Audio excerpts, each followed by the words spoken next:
என்ன மாதிரி கேள்வினா அதுதான் இந்த கலவரத்துக்கு காரணம் யாரு, இந்த மாதிரிலாம் வர மாதிரியே நிறைய கேள்விகள் கேட்டாங்க. அவங்க மனசுல தோணுனதெல்லாம் 13ஆம் தேதி எப்படி கூட்டம் வந்துச்சு, 14ஆம் தேதி எப்படி வந்தது அப்படின்லாம் கேட்டாங்க. ஒவ்வொன்றுக்கும் ஒவ்வொரு விளக்கமும் நாங்கள் கொடுத்துருக்கோம். உண்மையான விளக்கமும் நேர்மையான விளக்கமும் கொடுத்துருக்கோம். கலவரத்துக்கு காரணம் நீங்க தானே பள்ளி தரப்பு சொல்றாங்க, இந்த குற்றச்சாட்டுக்கு உங்களுடைய பதில் என்ன அப்படின்னு எங்ககிட்ட கேள்வி வச்சாங்க.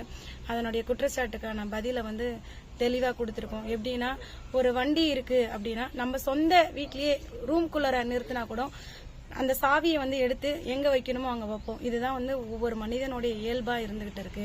அப்போ அந்த பள்ளிக்கூடத்துக்குள்ளார வந்த டிராக்டர்ல இருந்த சாவி இதெல்லாம் எப்படி சார் வந்தது? இது நாங்க செஞ்ச ஒரு இது கிடையாது.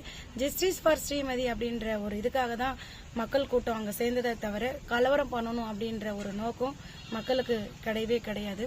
இதுவே காவல்துறை பாத்தீங்கன்னா அந்த கூட்டம் எல்லாருக்கும் தெரிஞ்சுதான் நடந்தது. அங்க மக்கள் கூட போறாங்கிறது தெரியும் காவல்துறை.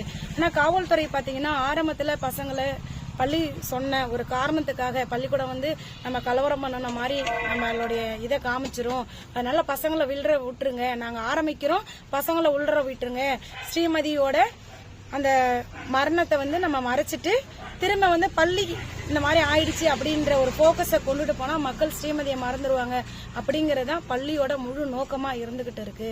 அதனால அவங்க செஞ்சதுதான் சார். போலீஸ் பாத்தீங்கன்னா ஃபர்ஸ்ட் பசங்களை விட்டுருவாங்க. எல்லாம் முடிஞ்ச உடனே ஒரு 10 நிமிஷத்துக்குள்ளார பசங்களை அடிச்சு வெளியே துரத்துறாங்க, மேல சொல்றாங்க, கீழே சொல்றாங்க. ஆனா ஏன் இதை ஆரம்பத்துல காவல்துறை பண்ணல? இது காவல்துறை உதவியோட பள்ளி தரப்பு செய்த ஒரு கலவரம் தான் செஞ்சிருக்கும். அப்படின்னா அவங்களுடைய முழு நோக்கமே ஸ்ரீமதி வழக்குல இருக்கக்கூடிய அந்த அத்தனை தடயங்களையும் அழிக்கணும் அப்படிங்கறதுக்காக தான்.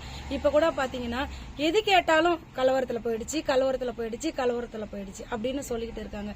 இந்த காரணத்துக்காக தான். இப்ப இதுவே கலவரம் ஆகல அப்படின்னா அவங்க இப்படி ஒரு பதில சொல்ல முடியாது. அப்ப கலவரத்தை நடத்தினதே பள்ளி தரப்பு தான்.